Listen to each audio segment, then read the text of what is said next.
Social মিডিয়াতে একটা দেখা গেছে যে তারা বলছে ডেইলি স্টার এবং প্রথম আলোর যারা সাংবাদিক তাদের ঘরে ঘরে গিয়ে তাদেরকে হত্যা করতে হবে।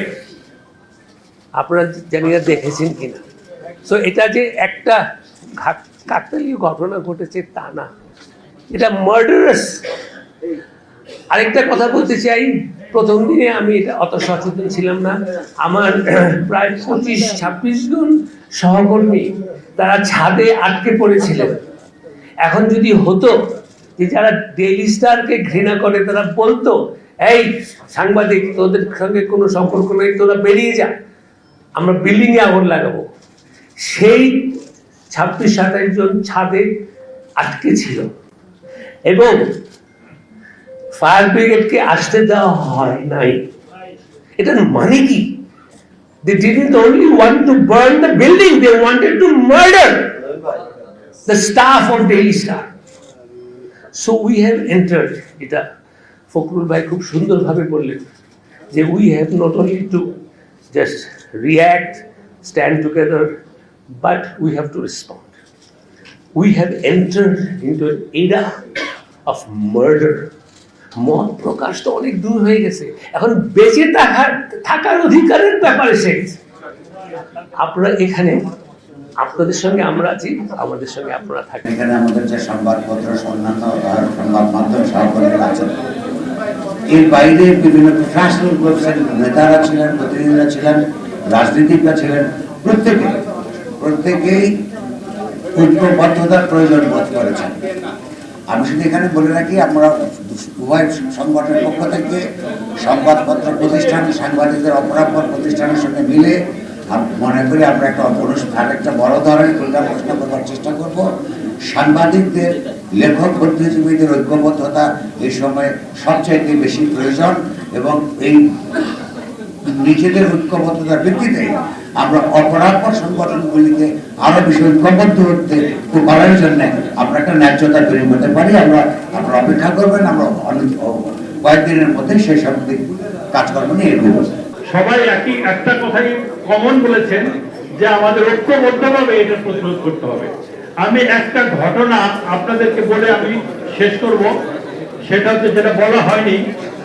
যারা মাহমুদানা এখানে আছেন, যখন ডেইলি স্টারে প্রথম আলোতে প্রথম আগুন দেওয়া হয় তখন উনি ভেবেছেন যে এরপরে প্রথম ডেইলি স্টারে যাবে প্রথম আলো আগুনের পরে। উনি সরকারের এমন কোন সংস্থা নাই, এমন কোন ব্যক্তি নাই যাকে উনি অনুনয় বিনয় করেন নাই যে আপনারা ডেইলি স্টারের সামনে প্রোটেকশন দেন, কিন্তু উনি কোন সাহায্য সারা পাননি। যখন পেয়েছেন পুরার পরে পেয়েছেন। এবং একজন সাংবাদিক বলছিল, যখন উনি অসহায়ের মতো নিচে দাঁড়িয়ে আছেন, তার সামনে যে কম্পিউটার, ওখানে আইন শৃঙ্খলা বাহিনী আছে, সবাই সমস্ত বাহিনী আছেন, কম্পিউটার মাথায় করে নিয়ে যাচ্ছে, চেয়ার মাথায় করে নিয়ে যাচ্ছে, কেউ কোনো আইন শৃঙ্খলা রক্ষার বাহিনী কেউ একটা প্রতিবাদ করছে না। বলছে আমি চোখের পানি। মাহফুজ ভাইকে যখন ঘটনা জিজ্ঞাসা করলাম, মাহফুজ ভাই কতগুলো সাংবাদিক আটকা পড়েছিল, কতক্ষণ ছিল, উনি বললেন 28 থেকে 29 জন, এবং আর 15 মিনিট হলে যদি আগুন জ্বলত তাহলে অনেকেই সেই যে ধোঁয়ায় নিঃশ্বাস বন্ধ হয়ে অক্সিজেন অভাবে মারা যেতেন। তাহলে কি আমরা এইভাবে মারা যেতে চাই না? এইভাবে আমরা আমাদের কণ্ঠকে স্তব্ধ করা যাবে না। সেই লক্ষ্যে আপনাদের মতামতের ভিত্তিতে আমরা সারা বাংলাদেশের সাংবাদিক বৃন্দকে জানুয়ারির মাঝামাঝি টাইমে আমরা একটা মহাসম্মেলন করব। সেই মহাসম্মেলনের মাধ্যমে আমাদের পরবর্তী কর্মসূচি আমরা ঘোষণা করব। আমরা বিশ্বাস এর মধ্যে সরকার, যারা দায়ী, যারা প্রথম আলোতে আগুন দিয়েছে, যারা ডেইলি স্টারে আগুন দিয়েছে, যারা ছায়ানটে আগুন দিয়েছে, যারা অভিজিতে আগুন দিয়েছে, যারা প্রত্যেকটা আগুন দিয়ে হত্যা করেছে, যেগুলো উল্লেখ করেছেন, তাদেরকে বিচার না হবে এবং আমরা যারা সাংবাদিক মত প্রকাশের স্বাধীনতা না পাবো ততদিন পর্যন্ত আমাদের এই সংগ্রাম অব্যাহত থাকবে। আমার বয়স 78, সারা জীবন সংগ্রাম করেছি একটা স্বাধীন সার্বভৌম গণতান্ত্রিক বাংলাদেশ দেখব বলে। আজকে যে বাংলাদেশ দেখছি, এই বাংলাদেশের স্বপ্ন আমি কোনদিন দেখিনি। অত্যন্ত পরিষ্কার, এখানে খুব কথা বলার কিছু নেই। আজকে ডেইলি স্টার নয়, প্রথম আলো নয়, আজকে গণতন্ত্রের উপর আঘাত এসেছে। আমার স্বাধীনভাবে চিন্তা করার যে অধিকার, আমার কথা বলার যে অধিকার, তারপর আবার আঘাত এসেছে। জুলাই যুদ্ধের উপর আঘাত এসেছে, কারণ জুলাই যুদ্ধ ছিল এই দেশের মানুষের অধিকার প্রতিষ্ঠার যুদ্ধ। আজকে সেই জায়গায় আঘাত এসেছে। তাই আমি আমার অনুরোধ আপনাদের কাছে, কোন রাজনৈতিক চিন্তা দল নয়, সংগঠন নয়, সকল গণতান্ত্রিকামী মানুষের এখন এক হওয়ার সময় এসে গেছে। আমরা যারা অন্ধকার থেকে আলোতে আসতে চাই, আমরা যারা আমাদের বাংলাদেশকে সত্যিকার অর্থেই একটা স্বাধীন সার্বভৌম গণতান্ত্রিক বাংলাদেশ হিসাবে দেখতে চাই, তাদেরকে আজকে শুধু সচেতন হলে চলবে না, রুখে দাঁড়াতে হবে। এখন রুখে দাঁড়ানোর সময় এসে গেছে। আমি আপনাদের আহ্বান জানাবো, শুধু এখানে এসে একাত্মতা ঘোষণা করা নয়, মানববন্ধন করে সংহতি প্রকাশ করা নয়, আজকে সর্বক্ষেত্রে সর্বশক্তি নিয়ে আপনারা যারা বাংলাদেশকে ভালোবাসেন তারা সবাই ঐক্যবদ্ধ হন, এই অপশক্তিকে রুখে। আমাদের সামনে এগিয়ে যাওয়ার জন্য এটি চিহ্নিত হওয়া উচিত, তাদেরকে আইনের মুখোমুখি করা উচিত, তাদেরকে শাস্তির মুখোমুখি করা উচিত। এটি কোনো রাজনৈতিক দিক বিবেচনা করে শুধু আলোচনা করলেই হবে না, এটার সাথে গভীর ষড়যন্ত্র জড়িত। আগামী ত্রয়োদশ জাতীয় সংসদ নির্বাচনকে ভণ্ডুল করার জন্য, প্রশ্নবুদ্ধ করার জন্য এই ধরনের একটি চক্রান্ত ষড়যন্ত্র হচ্ছে। পতিত স্বৈরাচার তার সমস্ত শক্তি নিয়ে এখনো সক্রিয় আছে, দেশে এবং বিদেশে সব জায়গা থেকে বসেই তারা এই সমস্ত কাজগুলো করছে। এই জন্য আমাদের জাতীয় ঐক্যের কোনো বিকল্প নেই। আমরা এই ক্ষেত্রে যাতে সবাই ঐক্যবদ্ধ থাকি, সব রাজনৈতিক দল, সুশীল সমাজে যারা আছেন, বিভিন্ন প্রতিষ্ঠানে যারা দায়িত্ব পালন করছেন, সরকার সহ আমরা সবাই যাতে আমাদের অবস্থানটাকে সুস্পষ্ট করি, ঐক্যবদ্ধ থাকি, ইউনাইটেড থাকি, সেটি আজকে জাতির প্রত্যাশা। তাইলে আমরা সব চক্রান্ত এবং ষড়যন্ত্রকে মোকাবেলা করে বাংলাদেশকে এগিয়ে যেতে পারব। আমাদের স্লোগানগুলোকে ব্যবহার করে তারা সেখানে আক্রমণ করেছে এবং সেটার পক্ষে সম্মতি তৈরি করেছে। এই ঘটনার পরে আমরা বলেছি যে এটা সরকারের ভিতরের একটা অংশের এখানে সংশ্লিষ্টতা রয়েছে। সমাজে এটার পক্ষে সম্মতি তৈরি করা হয়েছিল অনেকদিন ধরেই এবং এটার সাথে রাজনৈতিক ব্যাকআপও আছে।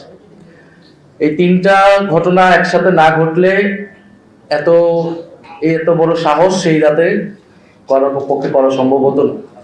এবং যে খুব বেশি মানুষ, এটা কয়েক হাজার মানুষ গিয়ে এটা ঘটিয়েছে এরকমও না। ফলে পুরো ঘটনাটাই পরিকল্পিত ছিল। শরীফ ওসমান হাদী তার একটা অ্যাক্সিডেন্ট হতে পারে এবং হওয়ার পরে কি কি ঘটনা ঘটানো হবে বাংলাদেশে, এটার একটা চক্রান্ত পরিকল্পনা আগে থেকেই তৈরি হয়েছে। কারণ ঘটনাগুলো দেখে আমাদের কাছে এটাই মনে হয়েছে।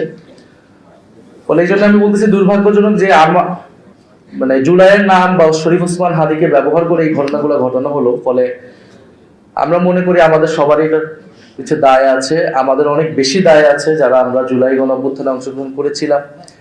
ব্যক্তিগতভাবে আমি তথ্য মন্ত্রণালয়ের দায়িত্বে ছিলাম এবং আমাদের জন্য আরো দুর্ভাগ্যজনক আজকে যেই আমরা শব্দটা ব্যবহার করছি মব ভায়োলেন্স, এই শব্দটার সাথে প্রথম দিকে আমি একমত হতাম না বা আমরা এটার বিরোধিতা করতাম। কারণ আমরা যাদের বিরুদ্ধে লড়াই করেছিলাম তাদের পক্ষ থেকেই পুরো জুলাই গণঅভ্যুত্থানকে প্রথম থেকে বলা হয়েছে মবক্রেসি। ফলে আমরা বলেছি যে এটা মবক্রেসি না। আমরা অনেক কিছু বলেছি, গণঅভ্যুত্থান, বিপ্লব পরবর্তী পরিস্থিতিতে দেশে অনেক কিছু হয়, পুলিশ নাই, মানুষের অনেক ক্ষোভ, 16 বছরের পরিজীবিত ক্ষোভ। কিন্তু 1.5 বছর পার হয়ে গিয়েছে, এখন যেটা হচ্ছে এটা সম্পূর্ণভাবে পরিকল্পিত অপরাধ হচ্ছে এবং এটা পুরো দেশের রাজনীতি, নির্বাচন সেটাকে একদিকে নিয়ে যাওয়ার জন্য এই পরিকল্পনা চক্রান্ত। ফলে আমি মনে করি আমাদের সবার এই জায়গা থেকে দায়িত্ব নেওয়া উচিত এবং এই ঘটনা যারা সেই রাতে ঘটিয়েছে এটা খুবই স্পষ্ট যে কারা সেটার পক্ষে সম্মতি তৈরি করেছে, কারা সেই রাতে সেখানে গিয়েছে, লেখালেখি করেছে। আমার মনে হয় যে সেটা সরকারের উচিত হবে। এটা সরকারকে উচিত না, শুধু আমাদের সবাই মিলে সরকারকে বাধ্য করতে হবে এই ঘটনার সুষ্ঠু তদন্ত এবং বিচার, একই সাথে শরীফ ওসমান হাদিকেও যারা এইভাবে গুলিবিদ্ধ করলো প্রকাশ্য, ঢাকা শহরে একজন এমপি পদপ্রার্থী এবং জুলাই গণঅভ্যুত্থানের মুখ, সেই বিষয়টাকেও আমাদের সুরাহা করতে হবে। ফলে এবং সেই রাতে এই ঘটনা ঘটার পরে আমাদের কাছে আরো মনে হয়েছে যে ঢাকা শহরে 500 মানুষ নাই যে সেখানে ওই বিল্ডিং দুটার সামনে গিয়ে ব্যারিকেড তৈরি করতে পারে। এটা আমাদের জন্য আরো দুর্ভাগ্যজনক মনে হয়েছে, আমাদের নিজেদের কাছেও অসহায় মনে হয়েছে। আমরা যদি সাথে সাথে রেসপন্স করতে পারতাম, আমরা আমাদের জায়গা থেকে তো আসলে যখন পুলিশ কাজ করে না, আমাদের জায়গা থেকে তো দায়িত্ব ছিল নাগরিক হিসেবে।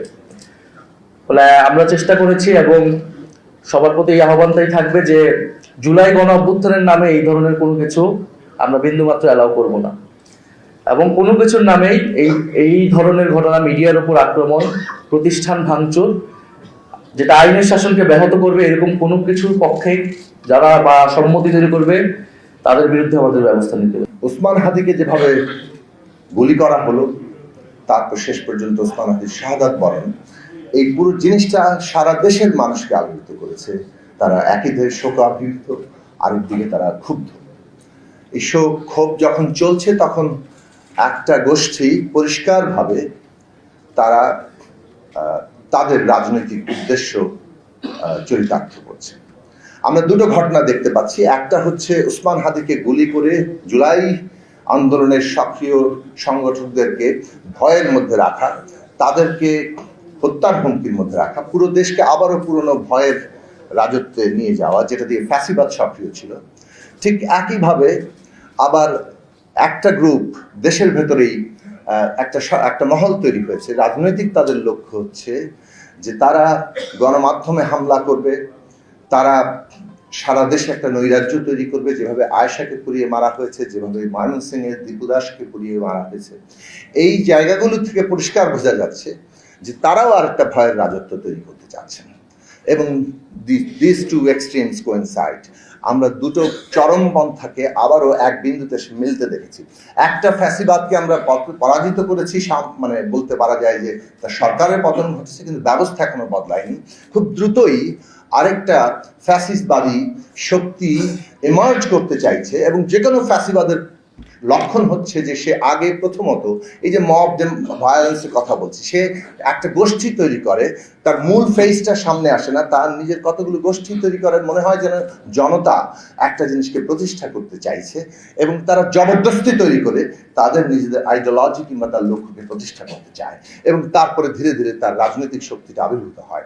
এখন বাংলাদেশের সিদ্ধান্ত নিতে হবে, আমরা ফ্যাসিবাদের পথে যাব না আমরা ডেমোক্রেসির পথে যাব। জুলাই গণ অভ্যুত্থানের পরিষ্কার রাজনৈতিক এবং তার সমস্ত মানে লক্ষ্য, যেটা সর্বান্তকরণে প্রকাশিত হয়েছে শহীদের রক্তের মধ্য দিয়ে, সমস্ত আহত যোদ্ধাদের মধ্য দিয়ে, সমস্ত অংশগ্রহণকারীর মধ্য দিয়ে, বাংলাদেশ একটা গণতান্ত্রিক রাজনৈতিক ব্যবস্থা প্রতিষ্ঠা করবে।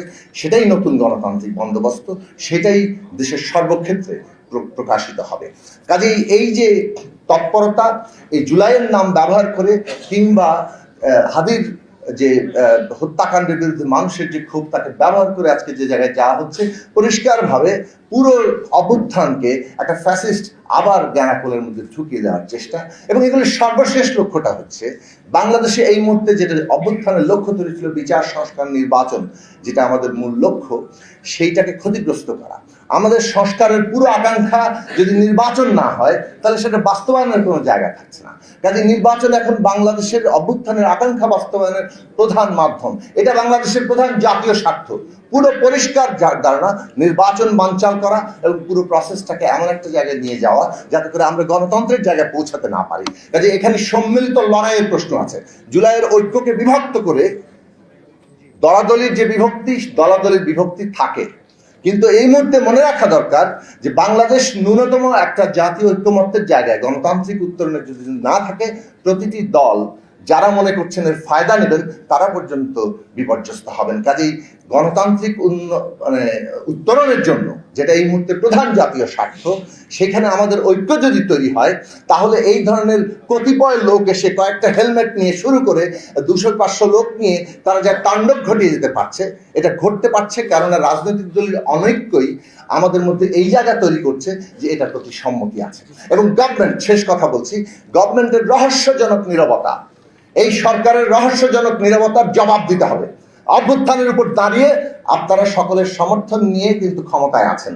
যদি ভাবেন যে এই পুরো সরকার ব্যবস্থা কোনো একটি পক্ষকে তার দ্বারা পরিচালিত হবেন, সেইটা কিন্তু অভ্যুত্থানের সমস্ত শক্তির অনুমোদন হবে না, আপনারা আপনাদের বৈধতা হারাবেন। কাজে এই গভর্নমেন্টের এই রহস্যজনক নীরবতার জবাব আমাদের দিতে হবে এবং আমরা পরিপূর্ণ অ্যাকশন চাই।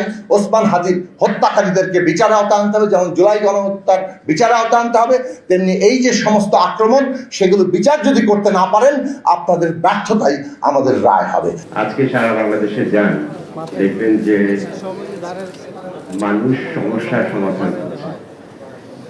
একটা তরুণ, লাখ লাখ তরুণ বেরোচ্ছে চাকরি ছাড়া, স্বপ্ন ছাড়া, তাদের সমাধান চাই। একটা উদ্যোক্তা বলছে আমি ব্যবসা করব, আমার পথের কাটা দূর করেন।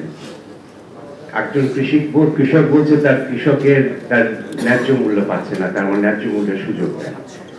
এখন এই যে আমাদের একটা এই সংকটময় একটা সময় আমরা পার করছি, যেখানে আমাদের সবার একসাথে এই সমস্যাগুলো সমাধানে কাজ করার জন্য ঝাঁপিয়ে পড়ার কথা, সেখানে একটা কৃত্রিম একটা সাংস্কৃতিক যুদ্ধ শুরু করা হয়েছে।